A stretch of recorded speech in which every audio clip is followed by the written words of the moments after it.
Hi everyone, welcome to another lecture of topic respiration. हमने respiration पढ़ा। Respiration part है life processes chapter का। उसमें हमने पढ़ा था रेस्पिरेशन का डेफिनेशन, डिफरेंस देखा था ब्रीदिंग और रेस्पिरेशन के अंदर। उसके बाद हमने पढ़ा था टाइप्स ऑफ रेस्पिरेशन, जो कि एरोबिक और एरोबिक रेस्पिरेशन और एनारोबिक रेस्पिरेशन था। अब हम देखते हैं कि जो हमने ब्रेक डाउन कराया ग्लूकोज का, और जब ग्लूकोज का ब्रेक डाउन कराया तो हमको क्या क्या चीजें मिली थी। हमने जब ग्लूकोज का ब्रेक डाउन कराया तो हमको क्या क्या चीजें मिली। हमको सबसे पहले मिली थी कार्बन डाइऑक्साइड, उसके बाद हमको मिला था वाटर, फिर हमको मिली थी एनर्जी। अब हम इस एनर्जी को उठाएंगे और फिर से इसको थोड़ा सा काम पे लगाएंगे। क्यों लगाएंगे? क्योंकि अब हमको इस एनर्जी से बनाना है बेटा एटीपी, जिसको हम बोलते हैं energy currency of the cell. और इस एटीपी का फॉर्मेशन कहाँ पे होता है? माइटोकॉन्ड्रिया के अंदर होता है। तो इसीलिए माइटोकॉन्ड्रिया को power house of the cell बोलते हैं। तो देखो एनर्जी को हम एटीपी को हम क्या बोल रहे हैं? Energy currency of the cell बोल रहे हैं। इसको कभी नहीं भूलोगे, ATP is the energy currency of the cell. तो हम एटीपी बनाएंगे कैसे? सबसे पहले हम यहां से उठाएंगे एनर्जी को, और एनर्जी को यूज करेंगे एडीपी और फॉस्फेट के साथ। मतलब एडीपी क्या है? सबसे पहले एटीपी का फुल फॉर्म देख लो, adenosine triphosphate. Adenosine triphosphate को हम बोलते हैं एटीपी। ट्राई मतलब 3 और फॉस्फेट मतलब फॉस्फेट। तो एटीपी का फुल फॉर्म है एडिनोसिन ट्राइफॉस्फेट। अब एडिनोसिन ट्राइफॉस्फेट बनाते कैसे हैं? सबसे पहले हम लेते हैं एडीपी को। एडीपी क्या होता है? Adenosine diphosphate. एडिनोसिन डाइफॉस्फेट है ये। यहां पे 2 फॉस्फेट रहेगा, यहां पे 3 फॉस्फेट रहेगा, और एनर्जी की प्रेजेंस में हम इसको कन्वर्ट करा देते हैं एटीपी के अंदर। तो हमारा आउटपुट क्या निकलता है? Breaking the terminal phosphate linkage. जब हम टर्मिनल फॉस्फेट लिंकेज को ब्रेक करते हैं यूजिंग वाटर, वाटर को यूज करके, then it releases 30.5 kilo joule per mole of energy. तो इससे जो एनर्जी निकलती है वो कितनी निकलती है? 30.5 kilo joule per mole of energy. तो इतनी एनर्जी रिलीज होती है। अब ये जो बैटरी मेटाफर दिया गया है, क्या दिया गया है? जस्ट लाइक अ बैटरी, जैसे एक बैटरी काम करती है, पावर करती है डिफरेंट डिवाइसेस को, सेम वैसे ही एटीपी ड्राइव करता है सेलुलर एक्टिविटीज को। जो कि एटीपी क्या क्या कराता है? कंट्रैक्शन ऑफ मसल्स, मसल का कॉन्ट्रैक्शन कराता है, प्रोटीन का सिंथेसिस कराता है, प्रोटीन का फॉर्मेशन कराता है, कंडक्शन ऑफ नर्वस इंपल्सेस, जो नर्व इंपल्सेस का कंडक्शन होता है उसको भी एटीपी कराता है। और बॉडी के अंदर एक तरीके से देखें ना बेटा, तो आपकी बॉडी के अंदर जितने भी प्रोसेसेस हो रहे हैं उन सब के पीछे इस एटीपी का हाथ है। अगर एटीपी ना हो तो आपकी बॉडी के अंदर कोई भी मेटाबॉलिक एक्टिविटीज या मेटाबॉलिक प्रोसेसेस नहीं हो पाएंगे, वो अफेक्ट होंगे। तो इसकी वजह से हम एटीपी को energy currency of the cell बोलते हैं। एनर्जी करेंसी का क्या मतलब है? जब भी कोई काम आपको करना होगा तो उस केस में, जैसे आप मार्केट में जाते हो तो आपको कोई भी चीज खरीदने के लिए पैसे लगते हैं ना, तो सेम ऐसे ही जब भी आप अपनी बॉडी के अंदर भी कोई काम कराने जाओगे तो आपको करेंसी यूज करनी पड़ेगी in the form of ATP. तो इसी वजह से एटीपी को energy currency of the cell बोलते हैं। ये डायग्राम क्या है? एडीपी यहाँ पे है, डिस्चार्ज दिखाया गया है। जैसे ही ये एटीपी में कन्वर्ट होता है तब ये फुल्ली चार्ज हो जाता है। फुल्ली चार्ज का मतलब ये है कि अब इसको हम यूज करके कोई भी एक्टिविटी परफॉर्म कर सकते हैं। तो आई होप आपको एटीपी समझ में आया होगा। फुल फॉर्म आपको याद रखना है एडेनोसिन ट्राइफॉस्फेट। हम इसको कैसे एटीपी पे कन्वर्ट करते हैं? एडीपी प्लस इनऑर्गेनिक फॉस्फेट को यूज करते हैं और वहां से हमारा एटीपी बनता है। और उसको जब ब्रेक डाउन, उसके जब टर्मिनल फॉस्फेट लिंकेज को ब्रेक डाउन कराते हैं यूजिंग वाटर, तब आपको 30.5 किलो जूल पर मोल की एनर्जी मिलती है। और ये जो एनर्जी मिलती है इसको हम डिफरेंट प्रोसेसेस के लिए यूज करते हैं अपनी बॉडी के अंदर। तो आई होप कि ये समझ में आया होगा। नेक्स्ट अब हम पढ़ते हैं रेस्पिरेशन के जो 4 स्टेप्स हैं ह्यूमन बीइंग्स के अंदर। ह्यूमन बींग्स में जो रेस्पिरेशन होता है थोड़ा कॉम्प्लेक्स प्रोसेस होता है, वो पूरा जो कॉम्प्लेक्स प्रोसेस है हम एक एक करके समझेंगे और बहुत ही इजी लैंग्वेज में समझेंगे, आपको बिल्कुल भी परेशानी नहीं होगी। सबसे पहले जो 4 स्टेप्स हैं रेस्पिरेशन के ह्यूमन के अंदर, उसमें जो पहला प्रोसेस है वो ब्रीदिंग है। अगर आप रेस्पिरेशन करने जाओगे, आप ह्यूमन हो, आप रेस्पिरेशन करने जाओगे तो सबसे पहले आपको ब्रीदिंग करना होगा, आपको इनहेलेशन और एक्सहेलेशन करना होगा। उसके बाद जब इनहेलेशन आप कर लोगे तो आपने जो भी कार्बन डाइऑक्साइड और गैसेस हैं आप उनको ट्रांसपोर्ट कराना होगा। ऑक्सीजन जो आप इनहेल करोगे उसको ट्रांसपोर्ट कराना होगा यूजिंग योर ब्लड वेसल्स, तो ब्लड वेसल को यूज करके उसको ट्रांसपोर्ट कराओगे। उसके बाद जब ये ट्रांसपोर्ट हो जाएगा तब आपके टिश्यू के पास पहुंचेगा और वो होगा वहां पे टिश्यू रेस्पिरेशन। जब टिश्यू रेस्पिरेशन हो जाएगा तो फोर्थ जो पॉइंट है, लास्ट जो फाइनल रेस्पिरेशन का प्रोसेस है, उसमें आता है आपका सेलुलर रेस्पिरेशन। तो आपने ध्यान दिया होगा इसके पहले वाले लेक्चर में मैंने ब्रीदिंग और सेलुलर रेस्पिरेशन आपको बताया था।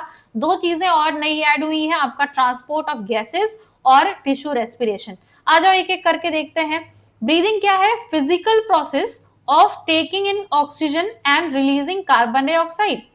जो ब्रीदिंग है एक फिजिकल प्रोसेस है जिसमें आप ऑक्सीजन को इनहेल करते हो और कार्बन डाइऑक्साइड को एक्सहेल कर देते हो अपनी बॉडी के बाहर। Next, transport of gases. जब ऑक्सीजन आप इनहेल करते हो तो वो carried bye red blood cells, उसके लिए जब आप ऑक्सीजन को इनहेल करते हो तो ऑक्सीजन का ट्रांसपोर्ट कराने के लिए यूज होता है आरबीसीज। मतलब आरबीसीज जो हैं वो ऑक्सीजन को जाके पकड़ते हैं और उनका हाथ पकड़ के उनको लेके जाते हैं जहां पे ऑक्सीजन की नीड होती है। और जो कार्बन डाइऑक्साइड है वो डिसॉल्व होता है बेटा प्लाज्मा के अंदर एज बाइकार्बोनेट्स और बाउंड टू हीमोग्लोबिन और बना लेता है कार्बामिनो हीमोग्लोबिन। कहने का मतलब ये है कि जब आपकी बॉडी के जब आप जो है इनहेल करोगे ऑक्सीजन तो ऑक्सीजन जो है ब्लड वेसल्स के अंदर जाएगा। ये ब्लड वेसल्स हैं, तो इनके अंदर जाने के लिए यहाँ पे इसको ब्लड वेसल ऐसे ही एक्सेप्ट नहीं करेगा, इसको किसी से दोस्ती करनी होगी। तो इसकी दोस्ती होगी बेटा आरबीसी से। किससे होगी? आरबीसी से होगी। तो ऑक्सीजन तो आरबीसी से दोस्ती करके यहाँ से निकल लेगा। अब बात आएगी कार्बन डाइऑक्साइड की। तो कार्बन डाइऑक्साइड आरबीसी से दोस्ती नहीं कर पाता है। आरबीसी थोड़ा सा अकड़ू टाइप का है, वो सिर्फ ऑक्सीजन को पसंद करता है, कार्बन डाइऑक्साइड को पसंद नहीं करता है उतना ज्यादा। तो वो क्या करेगा, जो कार्बन डाइऑक्साइड है वो क्योंकि आपको पता है कि जो आपका ब्लड है वो किससे बना होता है, जो ब्लड है वो बना होता है ब्लड सेल से और बना होता है आपका ब्लड के अंदर और होता है प्लाज्मा। तो जो ब्लड सेल है उनमें आरबीसी आते हैं, आरबीसीज होते हैं, डब्ल्यूबीसीज होते हैं और होते हैं आपके प्लेटलेट्स। ठीक है, तो ये जो आरबीसीज हैं ये किसके दोस्त बन जाते हैं? तुरंत ऑक्सीजन इनको दोस्त बना लेता है। बचता कौन है बेचारा हमारा? कार्बन डाइऑक्साइड बचता है। उसका ट्रांसपोर्ट कैसे होगा? जो कार्बन डाइऑक्साइड है वो प्लाज्मा के अंदर डिसॉल्व हो जाएगा और वहां से वो ट्रांसपोर्ट होगा। जब प्लाज्मा में डिसॉल्व होगा तो वो बनाएगा बाइकार्बोनेट्स और हीमोग्लोबिन से बाउंड होगा और बना लेगा कार्बामिनो हीमोग्लोबिन। ठीक है, तो इतनी बातें समझ में आई। तो ये ट्रांसपोर्ट आपने देख लिया, ऑक्सीजन का ट्रांसपोर्ट आरबीसी के साथ होगा और कार्बन डाइऑक्साइड का ट्रांसपोर्ट जो होगा वो प्लाज्मा में डिसॉल्व होके होगा, या फिर कार्बन डाइऑक्साइड जो है वो हीमोग्लोबिन के साथ अपना एक बॉन्डिंग बनाएगा और उस बॉन्डिंग को उस बॉन्डिंग को हम बोलेंगे कार्बामिनो हीमोग्लोबिन। तो इस तरीके से कार्बन डाइऑक्साइड और ऑक्सीजन जो है ट्रांसपोर्ट हो जाते हैं। नेक्स्ट आपका है टिश्यू रेस्पिरेशन। टिश्यू रेस्पिरेशन में क्या होता है? Capillaries deliver oxygen through thin walls to cells. जो कैपिलरीज हैं वो अपनी थिन वॉल से, ये सेल है, इनको अब क्या दे देते हैं? इनको ऑक्सीजन जो है डिलीवर कर देते हैं। Then cell release carbon dioxide back into capillaries. जो सेल है वो कार्बन डाइऑक्साइड दे देते हैं कैपिलरीज के अंदर और ये क्या देते हैं? ऑक्सीजन देते हैं। ऐसे समझो यहाँ पे थोड़ा सा, जो कैपिलरीज है वो बनती कैसे है? आर्टरीज जब फर्दर डिवाइड होते हैं, फर्दर ब्रांच होते हैं तो बनाते हैं कैपिलरीज। ऐसे छोटे छोटे से थिन जो है कैपिलरीज का फॉर्मेशन होता है। अब ये कैपिलरीज जब बनते हैं बेटा तो ये क्या करते हैं? ये किसी भी टिश्यू और सेल के ऊपर जाके ऐसे बन जाते हैं। तो ये जो कैपिलरी है इसके अंदर आपका होगा ऑक्सीजन, और ये ऑक्सीजन जो है जाके सेल को दे देगा। ये एक सेल है, तो इस सेल को क्या मिल जाएगा, ऑक्सीजन मिल जाएगा। और ये सेल जो काम कर करके कचरा मचाया होगा, कार्बन डाइऑक्साइड बनाया होगा, ऑक्सीजन को यूज करके कार्बन डाइऑक्साइड बनाया होगा, वो कार्बन डाइऑक्साइड इन कैपिलरीज में वापस कर दिए जाते हैं। मतलब क्या है, मतलब ये है कि जब आपका सेल ढेर सारा कार्बन डाइऑक्साइड बना लेता है तब उसको जरूरत पड़ती है ऑक्सीजन की, तो वहां पे एक कैपिलरी आएगी ढेर सारा ऑक्सीजन लेके और इस सेल को ढेर सारा ऑक्सीजन दे देगी, और बदले में जो सेल है वो उसको कार्बन डाइऑक्साइड दे देगा। मतलब क्या होगा, जब उसके अंदर कोई प्रोसेस हुआ होगा तो उससे कुछ वेस्ट रिलीज हुआ होगा और हम उस वेस्ट को क्या बोल रहे हैं, गैसियस वेस्ट को बोल रहे हैं कार्बन डाइऑक्साइड, तो वो कैपिलरी के अंदर चला जाएगा। इसको बोलते हैं टिश्यू रेस्पिरेशन। तो टिश्यू रेस्पिरेशन में कैपिलरीज से ऑक्सीजन चला जाएगा टिश्यू या सेल के पास, और जो टिश्यू और सेल कार्बन डाइऑक्साइड बनाए होंगे वो वापस से कैपिलरी के अंदर चला आएगा। अब नेक्स्ट जो प्रोसेस है वो सेलुलर रेस्पिरेशन का है। सेलुलर रेस्पिरेशन में chemical reaction inside the cell break down glucose to liberate energy.